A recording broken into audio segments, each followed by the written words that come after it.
नमस्कार दोस्तों, हिंदी के इंपॉर्टेंट सेशन में आप सभी का स्वागत है। 37 क्वेश्चन होंगे, 74 मार्क्स का पूरा पेपर है। एग्जाम ओरिएंटेड क्वेश्चन सेट किए गए, हूबहू ऐसा पेपर एग्जाम में देखने को मिल सकता है जैसे हमने टॉपिक को डिजाइन किया है। पहला ही क्वेश्चन आपकी स्क्रीन पर है, यार अलावा किस व्यंजन के उदाहरण है। यूपीएसआई में प्रश्न आ भी चुका है, तो यार अलावा किस वर्ग के व्यंजन के उदाहरण हो जाते हैं, तो अंतस्थ व्यंजन के उदाहरण हो जाते हैं। अगर ऊष्म व्यंजन की बात करते हैं तो क्या हो जाता है, सा हो जाता है। नेक्स्ट क्वेश्चन आपकी स्क्रीन पर है, कंठ तालव्य दीर्घ स्वर वर्ण का उदाहरण हो जाता है। अब देखो स्वर की संख्या टोटल कितनी होती है, तो स्वर की संख्या आप बताओगे सर 11 होती है। अगर हम बात करते हैं इसमें कंठ तालव्य पूछा गया है, अब कंठ तालव्य कौन कौन से हो जाएंगे सर, कंठोष्ठ पूछा जाता तब ओ और आओ हो जाता, अगर कंठोष्ठ पूछ लेता तब ओ और आओ हो जाता। सर कंठ तालव्य पूछा गया है तो क्या हो जाएगा, ए और आए क्या हो जाएगा, ऑप्शन नंबर डी बिल्कुल करेक्ट हो जाएगा। आप बताने का प्रयास अपने मन से वीडियो पॉज करके कीजिएगा, कमेंट सेक्शन में भी बता सकते हो। कंठ से उत्पन्न होने वाले वर्ड कौन से हैं। अब भाई देखो प्रश्न आ चुका है, ये सब लेटेस्ट प्रश्न है, बिल्कुल एग्जाम ओरिएंटेड है। अब देखो कंठ से उत्पन्न होने वाले वर्ड कौन हो सकते हैं, तो का वर्ग होता है भाई। अब का वर्ग में देखो कौन कौन सा आता है भाई, का वर्ग में कौन वर्ड आ जाएगा, ये टाठा डढ़ा होता है, ये नहीं होगा सर। का खा गा घा अंगा, अर्थात ऑप्शन नंबर बी बिल्कुल करेक्ट हो जाएगा। नेक्स्ट क्वेश्चन आपकी स्क्रीन पर है, रामचंद्र शुक्ल ने हिंदी साहित्य का प्रथम महाकाव्य इनमें से किसे माना था। देखो एसआई में प्रश्न आ चुका है, 21 में डबल शिफ्टों में प्रश्न आया है कि हिंदी का प्रथम महाकाव्य किसे कहा जाता है। भाई हिंदी का प्रथम महाकाव्य कौन सा है, तो पृथ्वीराज रासो हो जाता है। अब पृथ्वीराज रासो को ही रामचंद्र शुक्ल जी ने कहा था। अब ऐसा एग्जाम में प्रश्न बन सकता है, हिंदी साहित्य का प्रथम महाकाव्य जो है पृथ्वीराज रासो है, इसको किसने कहा था, तो रामचंद्र शुक्ल जी ने कहा था। बिल्कुल याद कर लो, स्क्रीनशॉट ले लो, इसकी पीडीएफ हमारे टेलीग्राम पर मिल जाएगी, आप पहले सॉल्व कर सकते हो। नेक्स्ट, मैथिली के सुप्रसिद्ध कवि कौन से हैं। विद्यापति हैं, रामधारी सिंह दिनकर हैं, नागार्जुन हैं या भिखारी ठाकुर हैं। 5 का उत्तर देने का प्रयास कीजिएगा। तो मैथिली के नाम से काफी प्रसिद्ध हैं, तो यह कौन हो जाते हैं, मैथिल कोकिल भी इन्हें कहा जाता है, या कौन हो जाएंगे, विद्यापति। ऑप्शन नंबर ए बिल्कुल करेक्ट हो जाएगा। नेक्स्ट क्वेश्चन आपकी स्क्रीन पर है, तुलसीदास द्वारा रचित रामचरितमानस में कितने कांड होते हैं। 8 कांड या 5 या 7 या 12 कांड होते हैं। तो तुलसीदास के द्वारा रचित रामचरितमानस में कुल 7 कांड होते हैं। ऑप्शन नंबर सी बिल्कुल करेक्ट हो जाएगा। नेक्स्ट क्वेश्चन देखिएगा, काफी इंपॉर्टेंट प्रश्न है, ये सब ट्रेंडिंग प्रश्न है, नए प्रश्न हैं, ये समझ लो रिपीट होंगे आपके एग्जाम में। हाथ कंगन को आरसी क्या, या उसका उत्तर क्या होगा।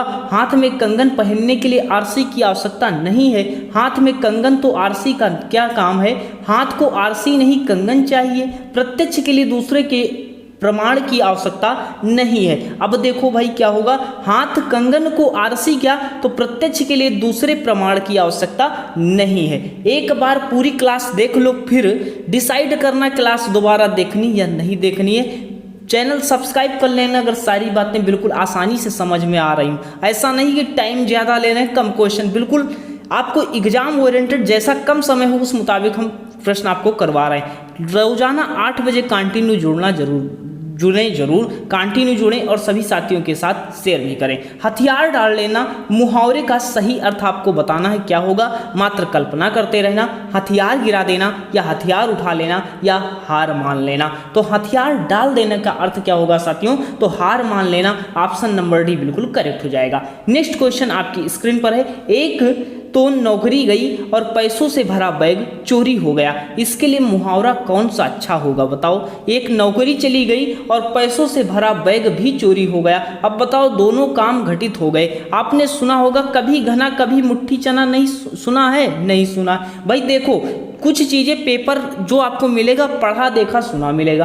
अब पढ़ा देखा सुना मिलेगा तो देखो कंगाली में आटा गीला होना, ये आपने सुना है। तो एक तो नौकरी गई और पैसों से भरा बैग चोरी हो गया, तो अर्थात कंगाली में आटा गीला होना। ऑप्शन नंबर बी बिल्कुल सही हो जाएगा। नेक्स्ट क्वेश्चन, शुद्ध वाक्य को आपको पहचानना है। बताइएगा, शुद्ध वाक्य को पहचानना है कि गाय की पूंछ होती है, उसकी बेटी हुई, गोपाल को लड़का हुआ, मर्द की दाढ़ी होती है। बताइएगा, 10 का उत्तर देने का प्रयास कीजिएगा। तो गाय की पूंछ होती है, नहीं होगा, गाय की पूंछ होती है भाई, गाय की पूंछ होती है, ये सही होना चाहिए, गलत हो जाएगा। उसके बेटी हुई, तो क्या है, उसकी बेटी हुई नहीं होगा, उसके बेटी हुई, ये सही हो जाता। उसको बेटी हुई, ये सही होना चाहिए, ना कि उसकी बेटी हुई, ये गलत हो जाएगा।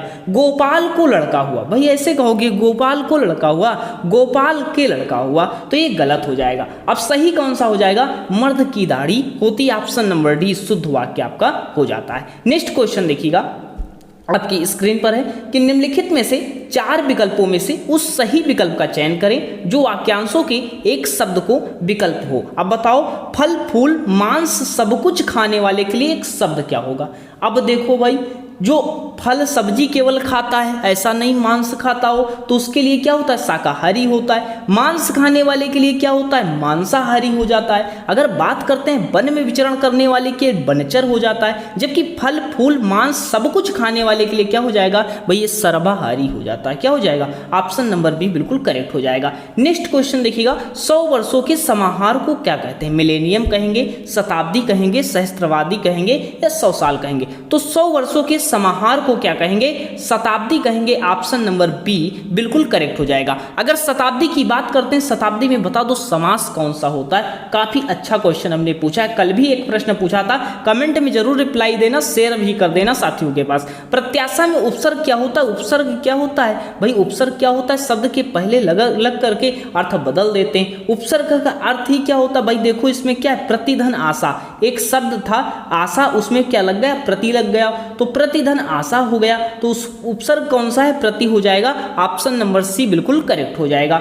नेक्स्ट क्वेश्चन देखिएगा, आपकी स्क्रीन पर है, मोस्ट इंपॉर्टेंट आ चुका है एग्जाम में। मुझे आपके हस्ताक्षर चाहिए, हस्ताक्षर शब्द क्या है, बहुवचन है, एक वचन है, नित्य बहुवचन है, या नित्य एक वचन है। 14 का उत्तर देने का प्रयास कीजिएगा, तो क्या हो जाएगा, ये हस्ताक्षर शब्द कैसा हो जाता है, तो नित्य बहुवचन हो जाता है, ऑप्शन नंबर सी बिल्कुल करेक्ट हो जाएगा। नेक्स्ट क्वेश्चन आपकी स्क्रीन पर है, 15 नंबर का उत्तर दीजिएगा कि राम राज्य में प्रजा दुखी है। अब भाई राम राज्य में प्रजा दुखी है, अब प्रजा दुखी है तो वाक्य में रेखांकित शब्द का बहुवचन बताना है। भाई प्रजा का बहुवचन आपको बताना है, प्रजा लोग होगा या प्रजा जन होगा, या आपका प्रजा होगा या प्रजा वर्ग होगा। जैसे कल हमने बताया था गुरु का गुरुजन होता है, क्या यहाँ पर प्रजाजन होगा, नहीं होगा।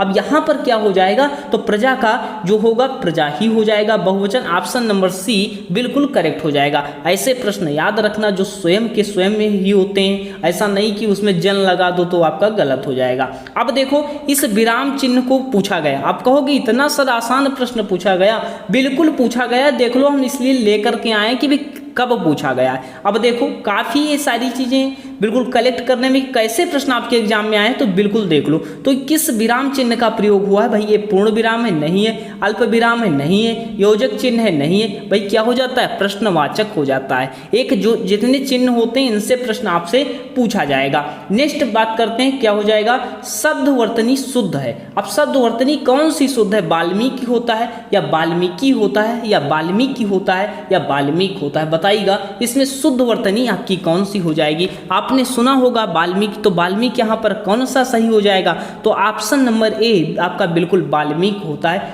बिल्कुल करेक्ट हो जाएगा। नेक्स्ट क्वेश्चन आपकी स्क्रीन पर है, व्यक्ति वस्तु स्थान को नाम को क्या कहते हैं, बताइएगा क्या होगा, संज्ञा होगा, सर्वनाम होगा, क्रिया होगा या विशेषण होगा। तो व्यक्ति वस्तु स्थान के नाम को क्या कहते हैं, संज्ञा कहते हैं, ऑप्शन नंबर ए बिल्कुल आपका करेक्ट हो जाता है। अगर संज्ञा के भेद की बात करते हैं तो कितने हो जाते हैं, मूल भेद 3 होते हैं, वैसे कितने होते हैं, 5 होते हैं। अब नेक्स्ट क्वेश्चन भी शायद हमने बता भी दिया है कि देखो एग्जाम में प्रश्न बन भी चुका है कि संज्ञा के कुल भेद कितने होते हैं, 3, 2, 5, 4। बताओ मूल भेद पूछता तब 3 होते, वैसे कितने हो जाएंगे, 5 हो जाएंगे। अब 5 कौन कौन से होते हैं ये भी जान लो सर, व्यक्तिवाचक संज्ञा हो जाता है, जातिवाचक संज्ञा हो जाता है, भाववाचक संज्ञा हो जाता है, द्रव्यवाचक संज्ञा हो जाता है, समूहवाचक संज्ञा हो जाता है। ऐसा भी प्रश्न संज्ञा से बन सकता है, निम्नलिखित में से कौन सी संज्ञा नहीं है, ये भी याद रखना। नेक्स्ट क्वेश्चन, निम्नलिखित में से मध्यम पुरुषवाचक सर्वनाम का उदाहरण है। भाई संज्ञा के स्थान पर प्रयुक्त होने वाले शब्द क्या होते हैं, सर्वनाम होता है। भाई स्वयं के लिए क्या होता है, उत्तम होता है, सामने वाले के लिए क्या होता है, मध्यम होता है, तीसरे वाले के लिए क्या होता है, अन्य होता है। तो अगर हम बात करते हैं पुरुषवाचक सर्वनाम मध्यम की बात कर रहे हैं, ये कल भी क्वेश्चन था।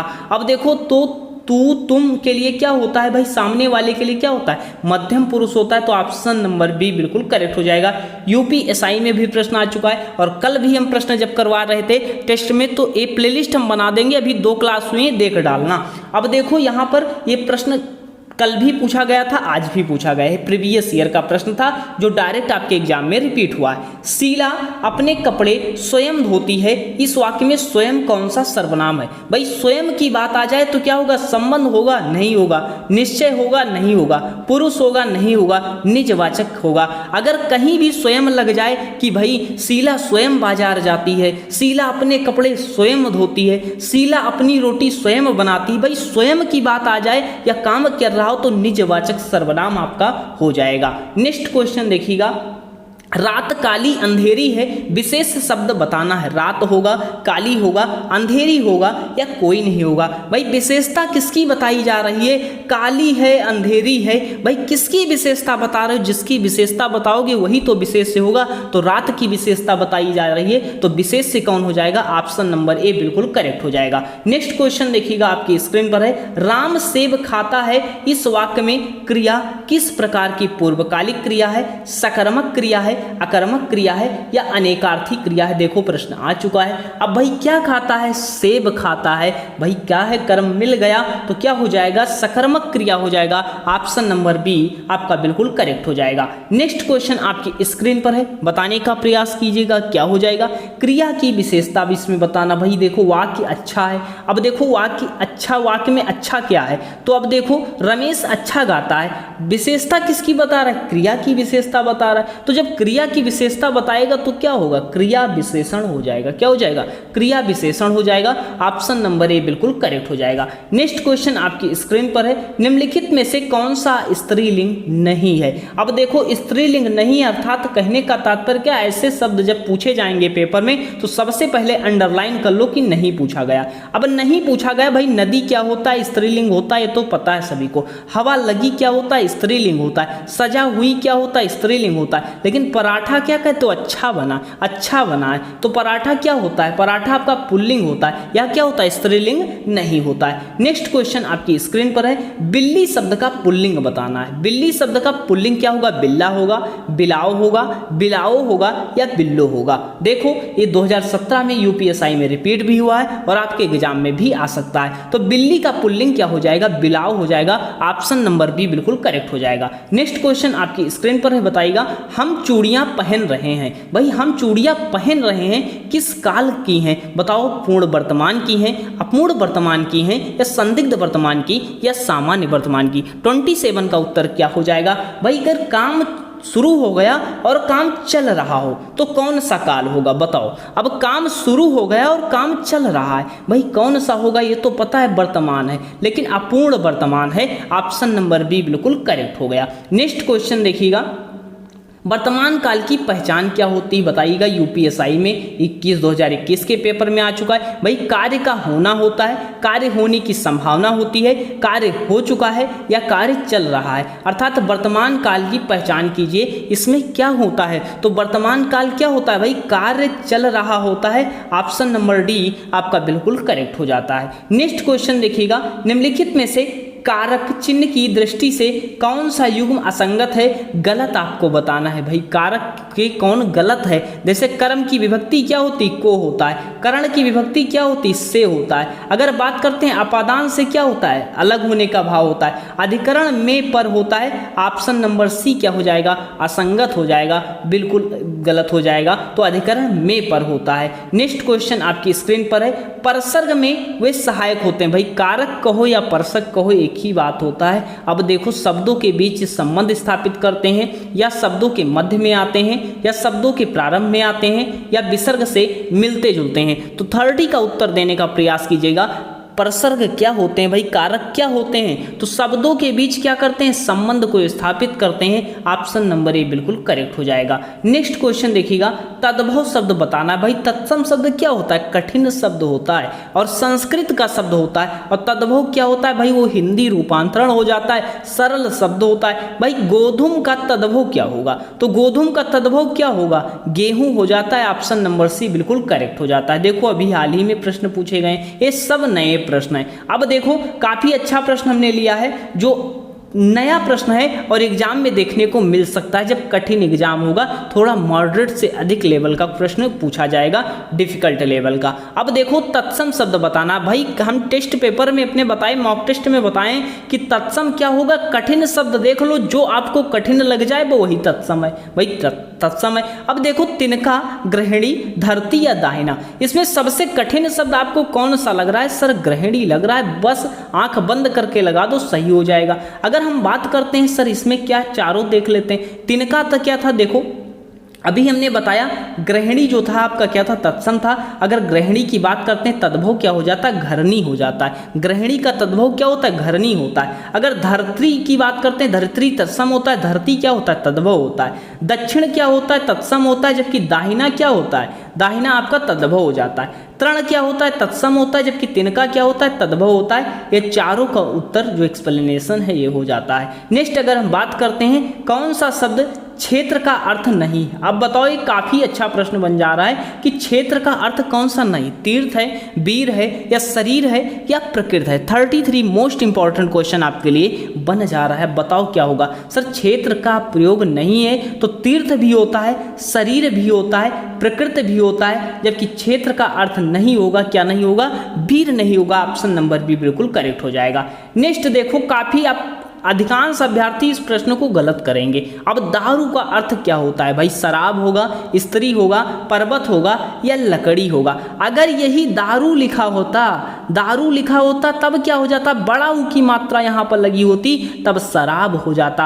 अब शराब वाले तो गलत हो गए। भाई तो दारू का अर्थ क्या होता है, तो दारू का अर्थ लकड़ी हो जाता है। ऑप्शन नंबर डी बिल्कुल करेक्ट हो जाएगा। नेक्स्ट क्वेश्चन देखिएगा, 35 तक हम पहुंच चुके हैं। जिसका मूल्य ना आंका जा सके वाक्यांश के लिए एक शब्द क्या होगा? भाई जिसका मूल्य ना आंका जा सके उसके लिए एक शब्द क्या होगा? अमूल्य होगा, बहुमूल्य होगा, मूल्यवान होगा, या मूल्यहीन होगा? बताइएगा क्या होगा जिसका मूल्य ना आंका जा सके, वह क्या हो जाएगा?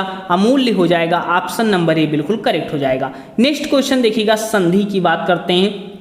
संधि का शाब्दिक अर्थ क्या होता है? मेल होता है। संधि का शाब्दिक अर्थ मेल होता है। तो पर धन उपकार में संधि कौन होती है? बताओ कौन सी संधि हो जाएगी? तो पर धन उपकार क्या होगा? परोपकार होगा, नहीं होगा।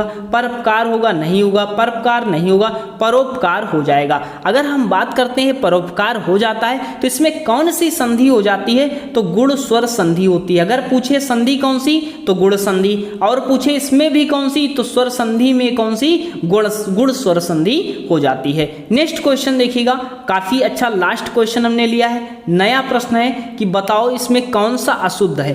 अब अशुद्ध आपको बताना है भाई, क्या हो जाएगा? दाल और रोटी होता है भाई, दोनों पद प्रधान है, द्वंद्व समास होता है। सतसई में क्या होता है? पहला शब्द संख्या में मिल जाए, नवग्रह मिल जाए, चौराहा मिल जाए, सतसई मिल जाए, ये सब क्या हो जाते हैं? द्विगु समास हो जाता है, बिल्कुल सही हो जाता है। आजन्म की बात करते हैं भाई, आज शब्द लग जाए, आमरण हो जाए, आजन्म हो जाए, सब क्या होते हैं? अव्ययी भाव समास होते हैं। जबकि प्रतिवर्ष लग जाए, प्रति शब्द अगर लगा है तो ये भी क्या होता है? अव्ययी भाव समास होता है, या न कि कर्मधारय समास होगा, तो क्या हो जाएगा? अव्ययी भाव समास हो जाएगा। अब बताओ 37 जो आपके पूरा स्कोर रहा, हिंदी का 74 मार्क्स का ये पेपर था, यह आपके कितने सही हुए हमने विशेष डिटेल नहीं बताया, केवल आपको जानने का प्रयास किया। देखो प्रीवियस ईयर में आए हैं सारे प्रश्न, और टॉपिक वाइज आपको कभी भी जैसे नोटिफिकेशन ऑन कर लो, क्लास मिले आप देख लिया करो, कम समय में अधिक क्लास देने का प्रयास करेंगे। तो कितना स्कोर रहा कमेंट सेक्शन में बता सकते हो, सभी साथियों के पास शेयर कर सकते हो ताकि हमारा मोटिवेशन भी बना रहे, और टेलीग्राम ज्वाइन करके PDF आप ले सकते हो, जिससे आपको आसानी हो बाद में क्वेश्चन देखने में। फिलहाल यहीं तक रखते हैं, मिलते हैं नेक्स्ट सेशन में। कोई क्वेरीज है पूछ सकते हो। धन्यवाद।